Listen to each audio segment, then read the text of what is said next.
Om.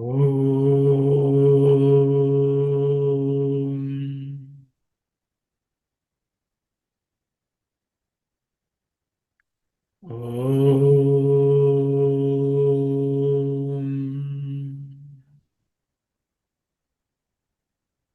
Om.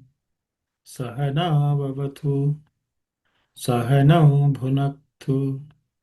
Sahaviryam Karavavahai. Tejasvinavadhetamastu. Ma Vidvishavahai. Om. Shanti, Shanti, Shanti. Sairam, everyone. Just to remind ourselves where we are studying the Sankhya Yoga chapter of Bhagavad Gita, which is the second chapter. Sri Krishna is teaching Arjuna about the difference between Atma and Anatma, and he has been discoursing on the characteristic of Atma, that it does not undergo any change, it does not die, it's not born, and so on. So in the same vein, he's continuing. We will look at the next verse in that series of verses. Veda vinashinam nityam ya enam ajam avyayam katham sapurusha partha kam ghatayati hanti kam. Veda vinashinam nityam ya enam ajam avyayam katham sapurusha partha kam ghatayati hanti kam. Veda vinashinam nityam ya enam ajam avyayam katham sapurusha partha kam ghatayati hanti kam. Let's look at pronunciation aspects. Veda vinashinam nityam ya enam ajam avyayam. There are no aspirated consonants here. Katham in that the second letter th is aspirated. It happens to be the second letter in the th varga or third class of consonants. Sapurusha, the sh is cerebral sh. Sapurusha. Partha, again that same th appears as the one which appeared in the katham. So it has to be aspirated. Kam ghatayati. The gha is the fourth letter in the ka class of consonants, and it has to be aspirated. Ghatayati hantika. Let's look at the sandhi splits. The first word Veda Vinashinam is made up of two words, Veda and Avinashinam. The and together form, coming together, they form Da. So it becomes Veda Vinashinam. When it's split, it's Veda and Avinashinam. Nityam, no change. Ya actually is Yaha, and the Visarga gets dropped as it's followed by a vowel A, Enam. So Enam, no change. Enam, Ajam, Avyayam are put together as one word. When split, there are three different words, Enam and Ajam and Avyayam. In both cases, and A join to make Ma. So Enam, Ajam becomes Enam, Ajam. Ajam, Avyayam becomes Ajam, Avyayam. And all three are put together, it's Enam, Ajam, Avyayam. Okay, when we look at the second verse, second line, Katham, no change. Saha, in that Visarga again gets dropped. Sapurusha. Purusha, no change. Partha, kam, gatiyati. There are no other sandhi related changes. Let's look at the word to word meaning. Veda. Veda means knows. Veda in this case is a present tense verb singular, third person. Veda. He knows or who knows. Avinashinam. We have already looked at the word Avinashi a couple of times. Avinashinam means one who is indestructible. In this case, Avinashinam means second noun form, which means you use it as an object in a sentence. Avinashinam Veda knows Avinashina. Okay. Then Avinashin knows Avinashin is Veda Avinashinam. That Avinashinam is also Nityam, eternal, permanent. Yaha means who. Who knows this permanent or eternal Avinashi, one who is indestructible. Okay. Enam. Enam means in this, enam is also one of the pronouns which basically is this. Okay. Enam, ayam, idam, they're sometimes interchangeably used. Enam. It refers to the Atman. This Atman, who knows this Atman which is indestructible and which is eternal or permanent. Ajam, it is never born. Avyayam, it does not decay. So these are adjectives which we have already looked at in the previous verses. So you can see Krishna is repeatedly stressing on this so that Arjuna gets it. So in the same way, we also read and hopefully we remember and it goes into our heart and our buddhi. Ajam, that which is not born. Avyayam, that which does not decay or diminish. Okay. So whoever knows this, okay, how, Katham, how such a person, Saha means the one who knows. Saha, Purusha, such a person. Okay, a person who knows this, that Atma is all this indestructible, eternal, it's not born, it does not decay. Partha is addressing Arjuna, no Partha, the son of Pritha. Okay, so Pritha is the name of Kunti. So because of that, he gets the name Partha. But Partha also, Swami would say, anyone who is of Prithvi, one who is of this earth. So it addresses everyone, all of us also. Partha. Kam Gathayati. Who can cause it to be killed? Hanti. Hanti is kills. Come, who? So this person whom does he cause to be killed? Such a person who knows that Atman is eternal, how can he make anyone else be made to be killed? Or how can that person kill anyone? So I think Krishna is also trying to let Arjuna know that Krishna is making him fight. So Arjuna should not think that Krishna is making him kill somebody. Okay. And Arjuna kills. So he says either Krishna can make Arjuna kill that Atman, nor Arjuna kill that Atman. Because Krishna is telling Arjuna that he's asking him to fight, and he did not want Arjuna to think that Krishna is making him kill somebody. So there's various ways the Lord addresses the doubts which can stir up in anyone's heart. We'll look at the summary of this verse. O Partha, one who knows this, that is the Atman, which is indestructible, which does not decay, which is eternal, how and whom does he cause to kill? Whom does he kill?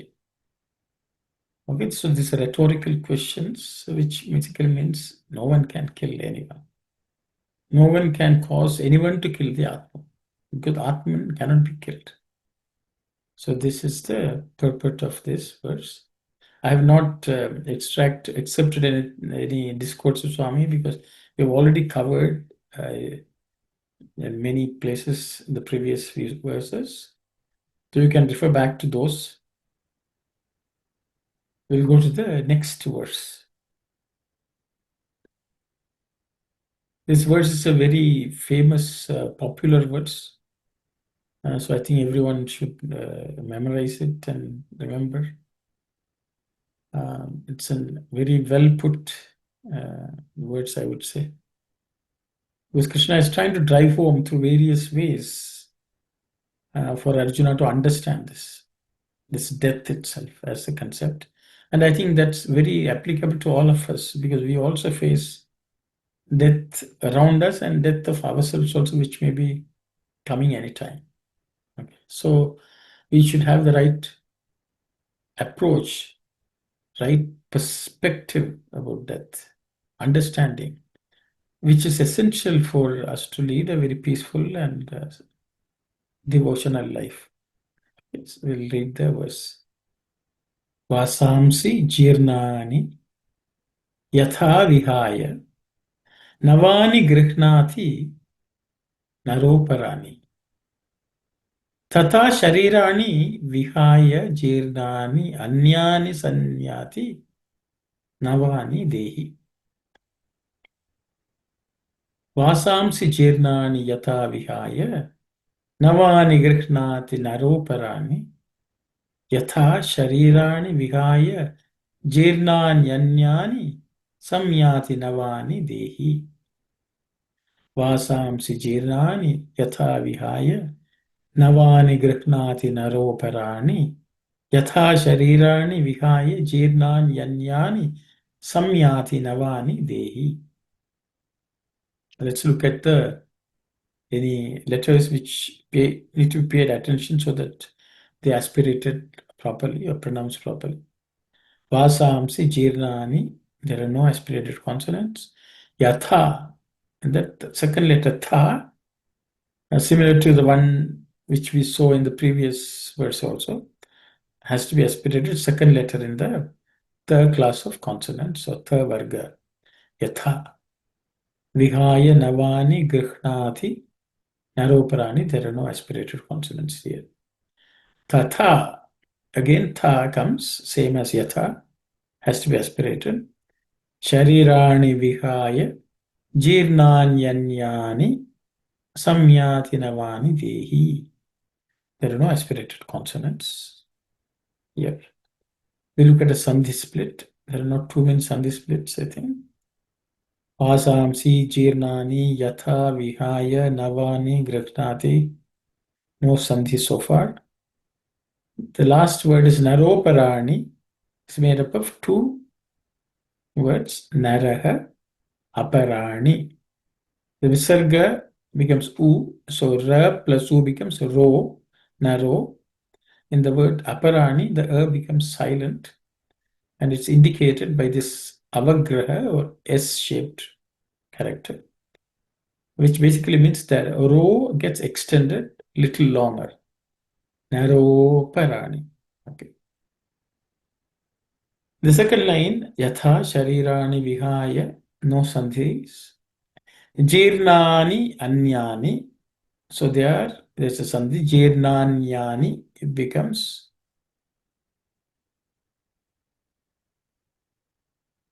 the compound word. Jirnani, ni plus a becomes nya. E plus a always becomes ya. So ni plus a becomes nya. Okay. Jirnanyanyani. Jirnanyanyani. Okay. So that's sandhi. There are other words don't have any changes due to sandhi. Okay. Samyati, navani, dehi.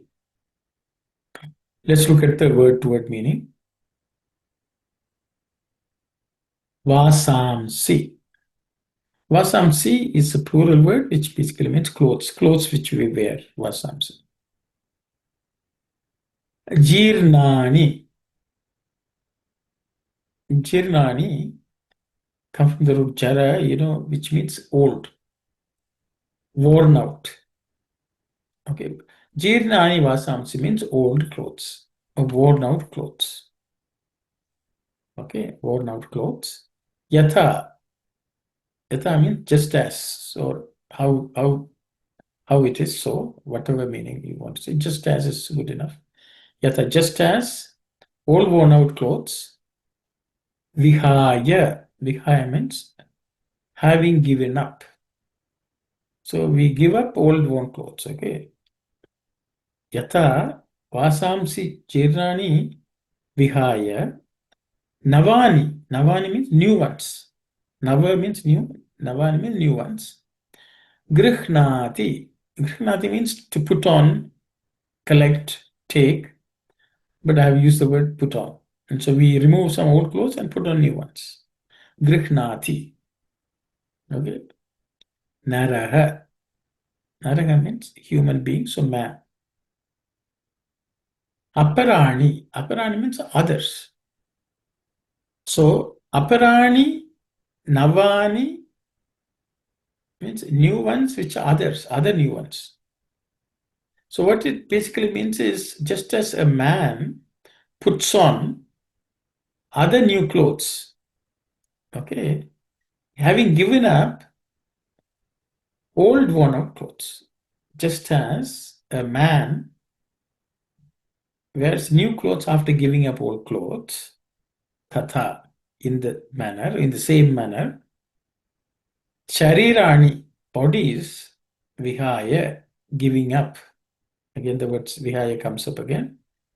Jirnani. So just the way old clothes are given up and new clothes are worn, old worn out bodies are given up, having given up. Anyani samyati navani. Anyani means other ones, different ones. Okay. Navani, new ones. Samyati. It should be gets into. Or gets into, or wear it, putting it on. All sorts of meaning can be. One who goes into something. Okay. So that's why I put the word gets into. Okay. Yati means to get into something, walk or go into something. So just the way we give up the old bodies and we enter into new ones. Navani, new ones. Dehi. Dehi is the one who is the resident of the body, who owns the body or who is in the body. So a person, just the way a person gives up old clothes and wears new clothes, the same way Dehi, the one who is the indweller in the body, gives up old bodies and gets into new ones. Change of clothes. So we'll just look at summary. Just as a man puts on other new clothes, having given up old worn out ones, in the same manner, the inner resident of the body takes on other new bodies, having given up old worn out ones. Okay, so death is nothing but changing of clothes, changing of bodies. That's the message. I have a couple of excerpts. We'll look at them.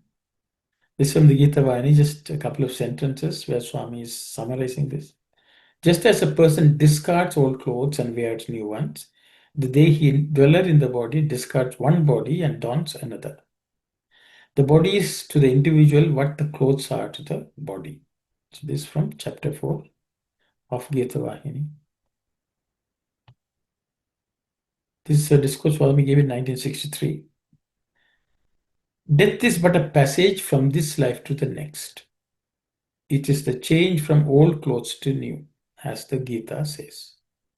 But some cynics laugh at the comparison and ask, what about the death of newborn infants, children, youths, and middle-aged persons? Their bodies cannot by any stretch of meaning be classified as jirna, worn out.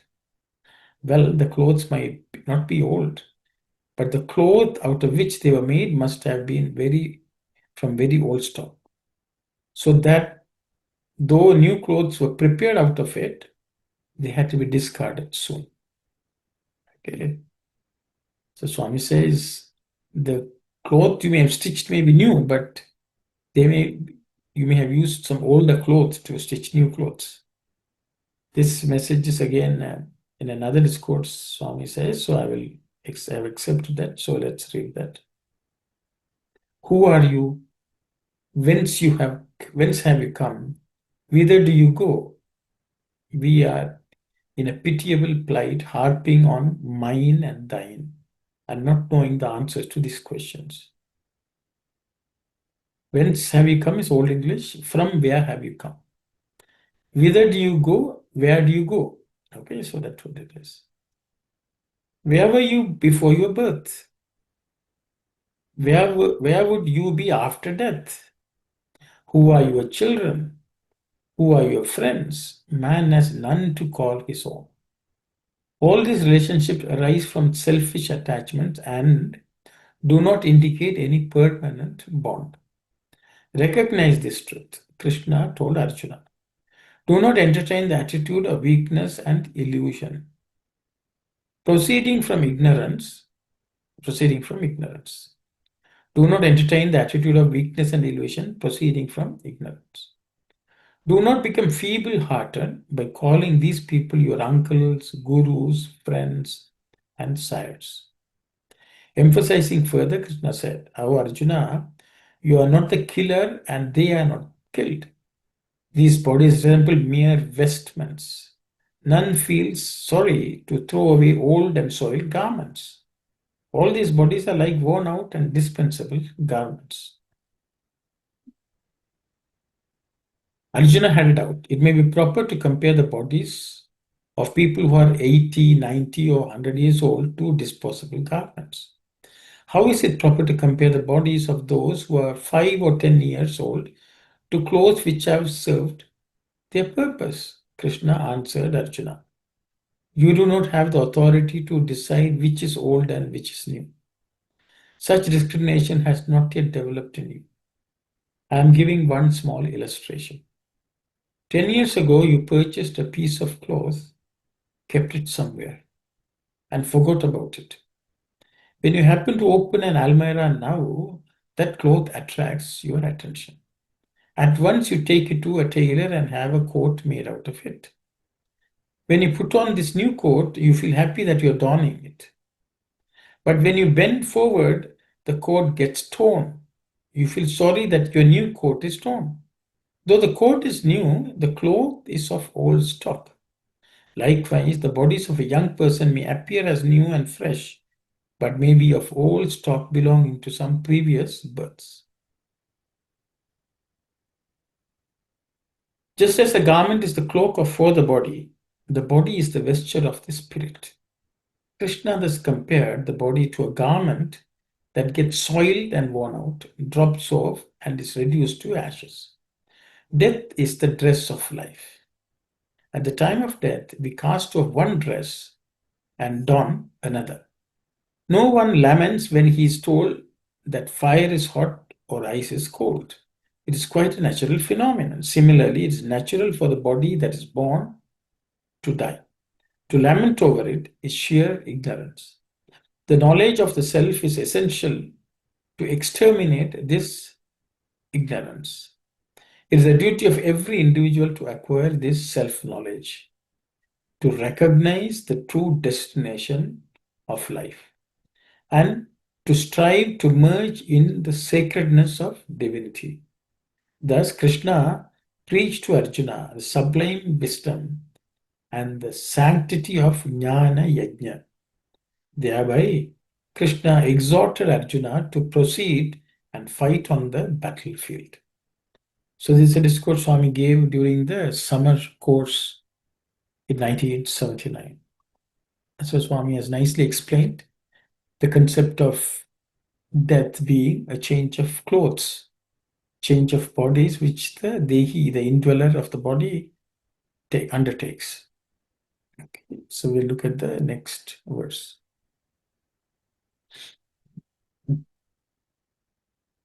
Nainam chindanti shastrani, nainam dahati pavakaha, na chainam kledayantyapo, na soshayati marutaha.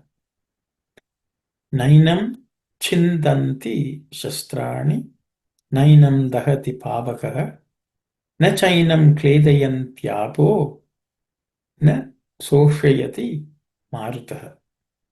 Nainam chindanti shastrani, nainam dahati pavakaha, na chainam kledayantyabo, na soshayati marutaha. Let's look at pronunciation related aspects. Nainam, no aspirated consonant. Chindanti. In this, the first letter, chin. It's the second letter in the cha class of consonants, so cha varga. It has to be aspirated. So it's chindanti. Shastrani, nainam, dahati, pavakaha. There are no other aspirated consonants.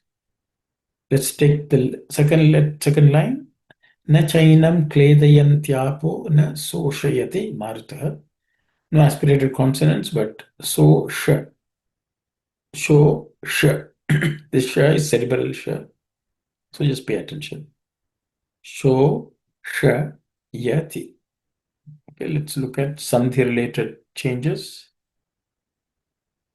Nainam is made up of two words, na and enam.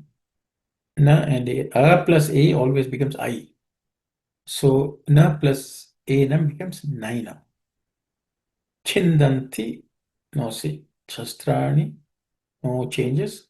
Again, na enam shows up, which na enam becomes nainam. Dagati pavakaha. The next line, na, no change.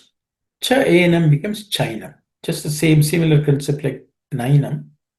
Cha plus enam becomes China. A plus a becomes I. Okay. Cha plus a becomes China. Kledayanti apaha. There is some related changes. Kledayanti. The T plus A becomes Thya. Okay. In Thya. Okay. In Kledayantya. Okay. E plus A becomes Ya. Okay. T plus A becomes Thya. In is there, so in is in Tya. Apah in the apah, the visarga becomes U, and that so becomes pa plus U becomes po. Apo. Kletayantyapo. Okay. There are no other changes related to Sandhi. Okay. Let's look at the word to word meaning. This is also very famous, well known words from the Gita. Na means not, enam, this. Chindanti. Okay, chintani means cut. It's a plural word, inti. Why it's plural is because shastrani. Shastrani means weapons. Shastram is weapon. Shastrani means weapons. Shastrani na chintanti. Weapons do not cut. Okay. Weapons do not cut this. The Atman cannot be cut by any weapon or knife. Or it can also pierce. So it cannot be damaged physically. Okay. Na enam dahati pavakaha. Na enam again same as not this. Dahati means burns. It's a singular verb. Pavakaha. Pavakaha is fire. Pavakaha na dahati. Pavakaha does not burn. Enam, this. So weapons do not cut. Fire does not burn. Na cha enam. Not also, enam this. Kledayanti. Kledayanti means wets. Again, plural. Apaha. Apaha is always, water is always used as a plural noun. So apaha na kledayanti. Water does not wet it. Okay, water does not wet. I think we should put wet, which is plural, sorry. Okay. Na soshiyati martaha. Martaha na soshiyati. Na is not dry. Martha. wind. Wind does not dry it. So weapons do not cut, fire does not burn, water does not wet it, and wind does not dry it. So it's almost four elements. What they can damage they can do, they cannot. We look at the summary of the verse. Weapons do not cut this, fire does not burn this, water does not wet this, and wind does not dry it. So the elements don't have any effect on the body, on the Atman, sorry. They may have an effect on the body, but they do not have effect on the Atma. Let's read an excerpt of Swami's from Sathya Sai Vahini, chapter 4. The children of Bharat, Bharatiyas, believe that they are each one the Atma. They are aware that the Atma cannot be cut in twain by the sword, that fire cannot burn it, that water cannot wet it, and that wind cannot dry it. The Atma has no bounds. Its center is in the body, but its circumference is nowhere. Death means the Atma has shifted from one body to another. This is the belief that every Indian has firmly in his mind. Okay. We'll read the next verse. That verse also more or less continues the same thought process. So we'll read it. Okay, let's read the verse. Achedyoyamadahyooyam akledyoshosya evacha nitya sarvagatah sthano achuloyam sanatanaha अच्छेद्योयमदाह्योऽयम् अक्लेद्योऽशोष्य एव च नित्यः सर्वगतः स्थाणुः अचलोऽयं सनातनः अच्छेद्योयमदाह्योऽयम् अक्लेद्योऽशोष्य एव च नित्यः सर्वगतः स्थाणुः अचलोऽयं सनातनः. Let's look at the pronunciation aspects. Achetyoyam. In the word ache, this che is second letter in the cha varga. So ich. Okay, it's a compound letter made of ich and ich. The second letter in that is aspirated. Okay, achetyoyam, adahyoyam, akledyo, soshya, evacha. There is no other aspirated consonants. Nitya sarvagataha. Sthanu. That stha, the tha is again second letter in the tha varga, so it has to be aspirated. Sthanu achuloyam sanatana. No other aspirated consonants. Let's look at the sandhi splits. Achedyaha and ayam. Kamba and adahyaha and ayam. All these four make up this one word. Achedyoyam adahyoyam. Achedyaha and ayam. Visarga again becomes u, so it becomes dyo. A becomes silent, so dyoyam. Achedyoyam.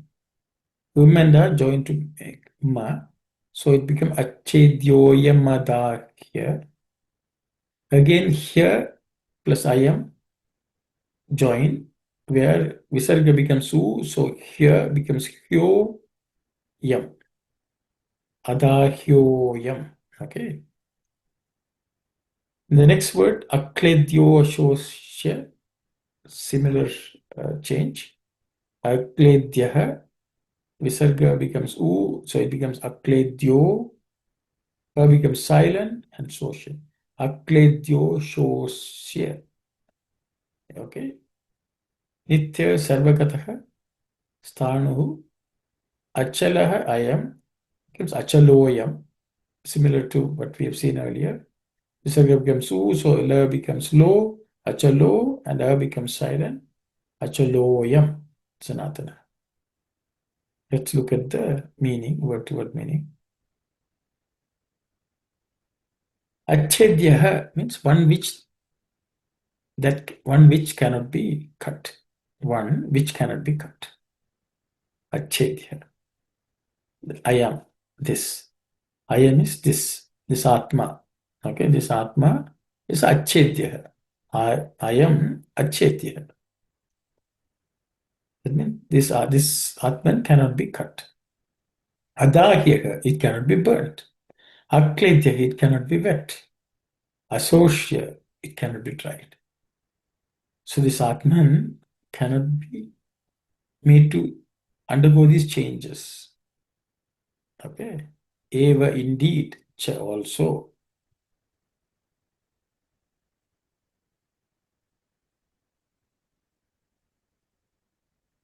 It's nityaha. Again, we have come across permanent one, eternal one. Sarvagataha means gone everywhere. That means it's pervading everything. All pervasive one. Sthanuhu. Sthanuhu means, I would say, stable.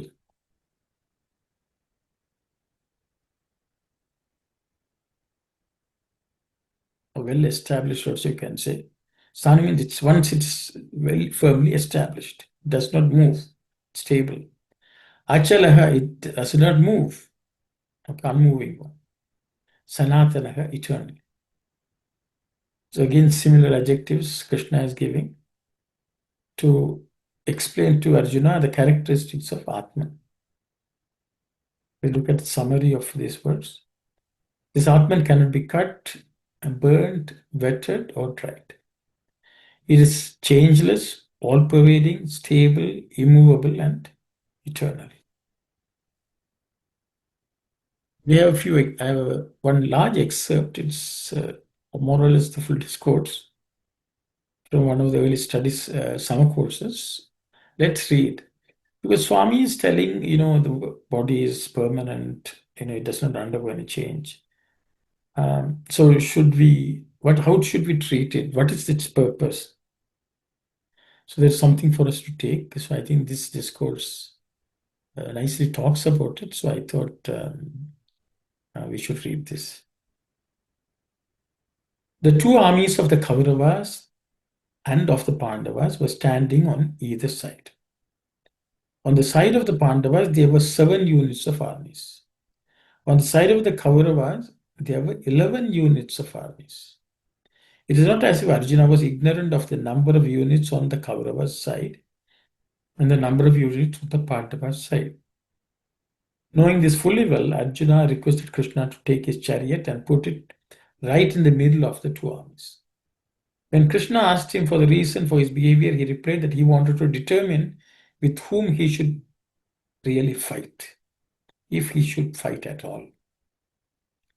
When we examine this in the context in which he made this statement, we realize that he made this statement after he had gone with the intention of fighting. Krishna prepared the chariot and Arjuna prepared all his weapons, including the Gandiva, and they were all set for the battle. After reaching the battlefield, why did he change his mind? Was it his weakness or did he become despondent? He began asking the question as to who will benefit from the battle and who will get prosperity from the battle. He realized that the very people for whose sake he was fighting the battle will probably be killed. And so he felt that the battle has no purpose. The kings want to rule over people and build up the prosperity of the people and the kingdom. If the people are going to be killed in a battle, where's the question of prosperity and a kingdom? After the entire family and group of people are wiped out, for whose sake was he going to establish a kingdom and rule over it? Some people have described this as moha or attachment to his kith and kin, and they named the chapter Vishada Yoga. This cannot be described as a period of internal controversy or discussion within himself. He has entered this argument within himself to decide between truth and untruth, between propriety and impropriety. He discussed within himself the aspect that the Kauravas have been ruling unjustly and the fact that they were have been having untruth and impropriety on their side and did not himself want to undertake the same impropriety and untruth. There were certain distinctive features and distinctive qualities on the side of the Pandavas. Therefore, God was also on their side. Here it becomes clear to us that Krishna was on the side of the Pandavas because of their good qualities.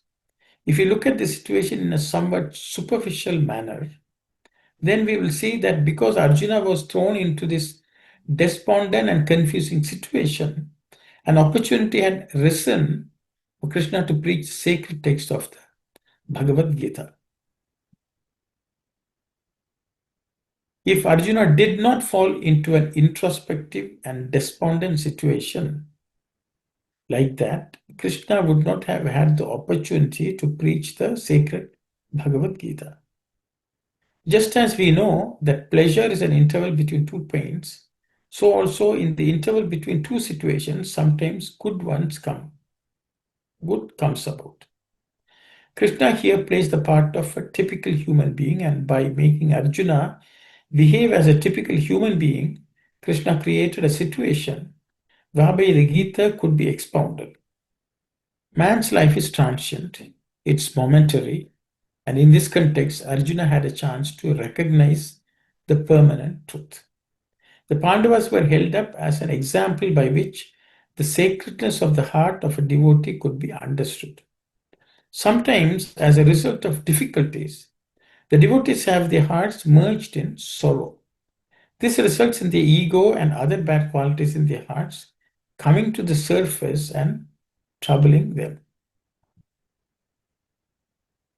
To get such ego, jealousy, and bad qualities out of the heart of devotees, God sometimes undertakes certain programs. On one occasion, Arjuna performed the Ashwamedha Yaga and let loose the horse. According to the rules of that Ashwamedha Yaga, if a horse was let out and someone else captured that horse, then the owner had to fight with the person who had captured the horse. And if he lost the fight, he had to forfeit his kingdom to the victor. The Mayuradhvaja Raja caught the horse and he was fully aware of the then code of conduct regarding the horse. Krishna and Arjuna went in search of the horse and they found that the horse was captured by the Mayuradhvaja Raja. Krishna and Arjuna, after contemplating whether to undertake a fight with Mayuradhvaja, Krishna told Arjuna that Mayuradhvaja was no ordinary man and that he was a great devotee of his. And it is not easy for Arjuna to fight with him. Arjuna stated that according to the code of conduct, he had to fight with the person who captured the horse. Then Krishna commanded Arjuna to fight the battle. Arjuna fought with Mayuradhvaja in many ways, but it was not possible for him to defeat his opponent, and even his principal weapon, the Gandiva, was damaged in the process. As Arjuna was asking Krishna for help, he too was preparing for the fight. Mayuradhvaja was no doubt aware of Krishna's greatness, but the code of conduct required that Mayuradhvaja engage in battle. And so Mayuradhvaja took out each one of his weapons and sent them at Krishna after uttering the sacred name of Krishna. The arrows were so hard and so powerful that Krishna started running hither and thither. Arjuna started shouting to Krishna that he should use his sacred chakra, but Krishna replied that against Mayuradhvaja, neither Arjuna's Gandiva nor Krishna's chakra will have any effect.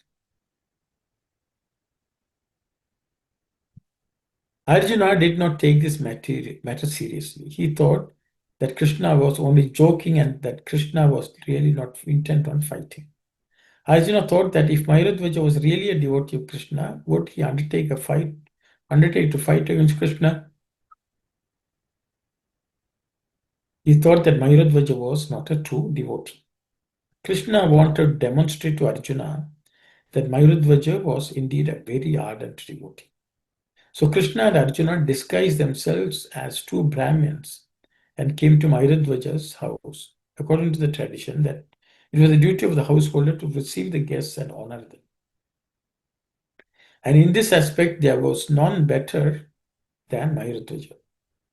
As soon as Bharadwaja saw the two Brahmins coming, he himself threw away the king's garb and wore clothes typical of the Brahmins. He brought water and washed the feet of his guests and honored them suitably. Bharadwaja requested them to be his guests with a view to making Arjuna realize the depth of the devotion of Bharadwaja. Krishna had been planning in this meeting for quite some time. When Bharadwaja asked Krishna and Arjuna to accept his hospitality and be his guests for food, Krishna replied, "We do not have the time to accept your hospitality. We come here with a specific problem and require your help. While coming to your house, my son has been swallowed by a tiger, and at this time, only half the body of my son has been swallowed, and the other half is outside." A formless voice said that if the body of my son was to be freed, I will have to get half the body of King Mayuradhwaja as a meal for the tiger, and then I was told my son would be set free.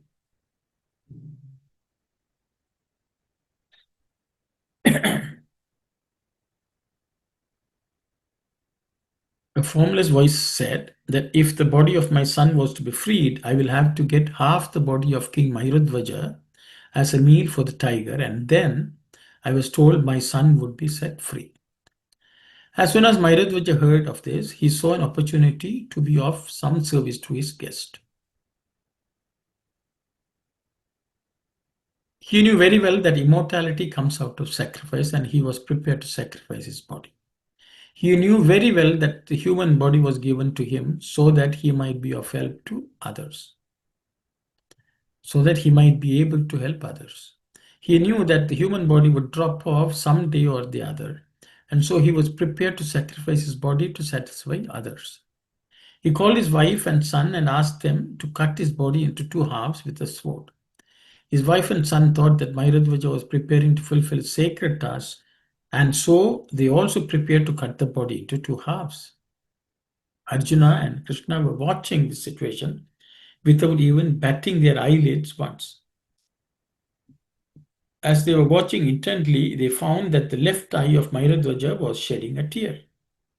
Finding that the situation was developing, Krishna wanted to test him even further and said, "What is the value of the gift which is given with sorrow and tears in one's eyes? I do not want such a gift. A gift must be given freely and willingly."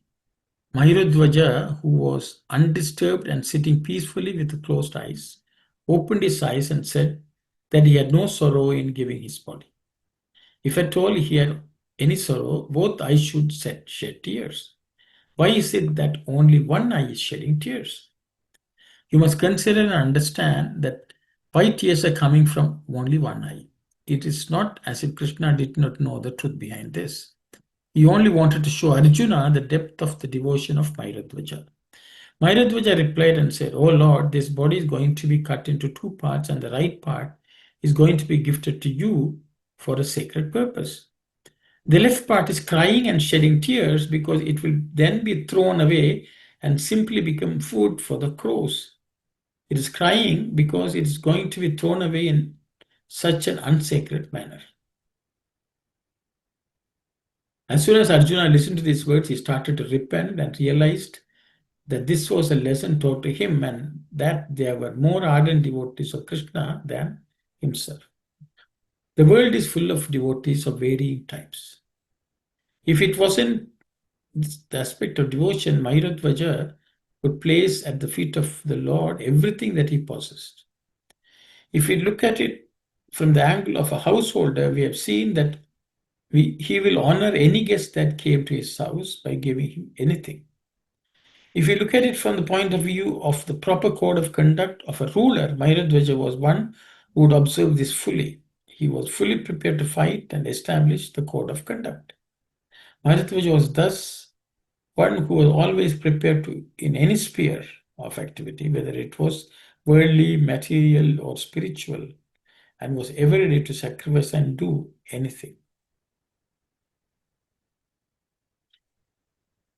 In order to proclaim this aspect of performing one's duty in different spheres, Krishna brought this example to the world and to Arjuna.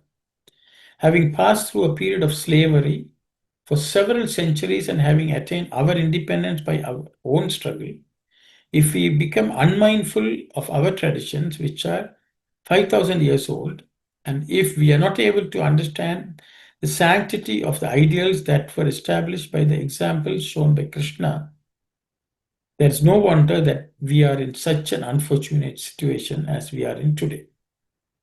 Krishna was one who taught that one should be prepared to sacrifice everything for the sake of justice. Krishna taught this in the form of Vedanta. Krishna's teachings and ideals were not such that while teaching that if you get a slap on one of your cheeks, you should be so considerate as to show the other cheek. Yet you go ahead and produce an atom bomb in practice for the destruction of the world. These irreconcilable situations between preaching and practice did not belong to Krishna. Holding an atom bomb in one hand, people keep on shouting for peace. The kind of peace which they want cannot be attained even if they go to the moon. All the time preparing for war and heading for agitation and revolution, we just talk of peace in the world. This is not the kind of philosophy which Krishna stood for or taught. Krishna was one who undertook to bring under one rule the 18 different kings and kingdoms that were existing at that time. That was the ideal which Krishna stood for. Who was the king under whom Krishna thought brought all the different kingdoms? It was Dharmaraja. Krishna did not want to become the king himself. If we really pay heed to the ideals of Krishna and or what Krishna did, we will not be in the unfortunate situation today when the country is divided into many parts. Boys and girls, recognize the ideals of this country and Dharma Rajya that it stands for. Use all your physical and mental and mental strength to get back the sacred Dharma Rajya. Dharma Rajya. I hope and bless you that this should be possible. So this discourse given by Swami on the 29th of May 1976 during the summer course. I accepted this because the king Mayuradhwaja demonstrated very clearly in his practice that the body, though it's cut, the Atman is not cut. He was not afraid. He was not worried. He did not sorrow, including his own family, his wife and son, who were cutting his body. They were also of the same state of mind. So, cultivating that state of mind allows us to be able to sacrifice anything in this world. And that is the message from these verses which Krishna taught Arjuna. Not only that, he can go and kill, but he also taught about the attitude of sacrifice which everyone should possess, everyone should cultivate. And that's only possible when we understand that we are the Atman and we are not the body. So for that reason, I thought it would be appropriate for us to read this discourse. If there are any questions and if I am able to answer, I will answer. Most probably, I will be able to answer only at the next session. I have pre-recorded this class because I will not be in a position to deliver it today because I will be in transit as I'm traveling outside the country. So I will pause here. We will close the session for today with some sloka prayer. Please return your questions and I will address them at the next session next week, next Saturday. Sairam everyone. We'll close the session. Om Samastaloka Sukhino Bhavantu. Samastaloka Sukhino Bhavantu. Samastaloka Sukhino Bhavantu. Om Shanti Shanti Shanti. Sairam everyone.